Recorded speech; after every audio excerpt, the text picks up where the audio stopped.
Your BMW's intelligent drive and brake system assures maximum energy recovery when lifting off the accelerator or using the brake pedal.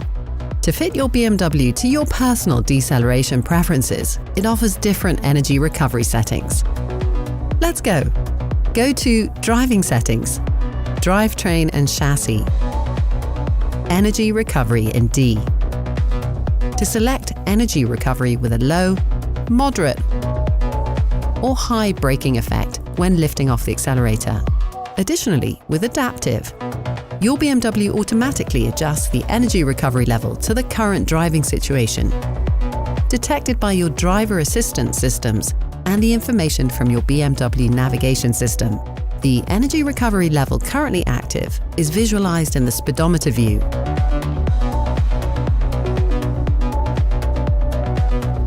As a side note, switching the transmission to B, which stands for brake, you are automatically driving with the highest energy recovery level and one pedal feeling. Enjoy. I'm sure you know a lot about your BMW, but there's so much more. So hit the subscribe button, comment, like, share, and tap the notification bell to discover the full potential of your BMW.